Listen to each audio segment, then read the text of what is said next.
അസ്സലാമലൈക്കും. അപ്പം ഇന്ന് നമുക്കൊരു ഡേ ഇൻ മൈ ലൈഫ് നോക്കാം. ഡേ ഇൻ മൈ ലൈഫ് എന്നല്ല, എന്തൊക്കെയാണ് ഞാൻ ചെയ്തിരിക്കുന്നത് എന്നുള്ളൊരിത്. ഡേ ഇൻ മൈ ലൈഫ് എന്ന് പറയുമ്പം രാവിലെ മുതൽ ഉണ്ടാവില്ല, അതൊന്നുമില്ല, കുറച്ച്. അപ്പം ഞാൻ ട്യൂഷൻ കഴിഞ്ഞ് വന്ന് എൻ്റെ ഡെസ്കിൻ്റെ കോലം ഇതാണ്. അങ്ങനെ അതൊക്കെ ഒന്ന് നോക്കിയതിന് ശേഷം ഞാൻ യൂട്യൂബൊക്കെ എടുത്ത് നോക്കുകയാണ്. അപ്പോൾ എല്ലാവരും സപ്പോർട്ട് ചെയ്യുക, പിന്നെ കമൻറ്റൊക്കെ റിപ്ലൈ കൊടുക്കുക, ലൈക്ക് ചെയ്യുന്നൊക്കെ ടൈമാണ്.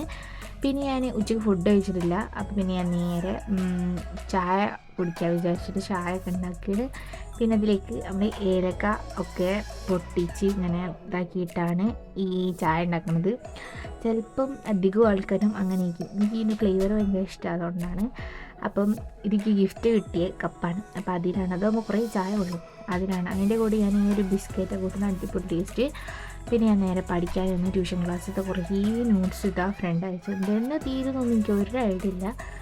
ഇനി ഇതൊക്കെ എഴുതി എടുക്കണം. അപ്പം ഞാൻ വേഗം പഠിക്കാനിരുന്ന്. ഇപ്പോൾ 10th ആയതുകൊണ്ട് തന്നെ വീട്ടിൽ നിന്ന് പഠിക്കുകയെന്ന് പറയുന്നുണ്ട്. അപ്പോൾ അതുകൊണ്ട് നമ്മൾ എന്തായാലും പഠിക്കും, ഇൻഷാ അല്ലാഹ് സെറ്റാക്കണം. അങ്ങനെ ഞാൻ മാത്സാണ് ഇപ്പോൾ ചെയ്യണത്. അപ്പോൾ ഈ സ്റ്റാൻഡിലൊക്കെ വെച്ചാൽ നമുക്ക് കുറച്ചും കൂടി കൺവീനിയൻ്റ് ആയല്ലോ ചെയ്യാനും നോക്കാനൊക്കെ. അങ്ങനെ ഇനി ഞാൻ ടൈം ലാപ്സിലിട്ടിട്ടാണ് കാണിക്കുന്നത്. കാരണം റൈറ്റിങ്ങൊക്കെ നമ്മൾ ടൈം ലാപ്സിലിട്ടിട്ടാണ് കാണിക്കുന്നത്. അപ്പം ഇതെപ്പോൾ തീരുന്നൊന്നും അറിയില്ല. Anyway, thanks for watching. Support ചെയ്യുക, സബ്സ്ക്രൈബ് ചെയ്യുക, ലൈക്ക് ചെയ്യുക, കമൻറ്റ് ചെയ്യുക.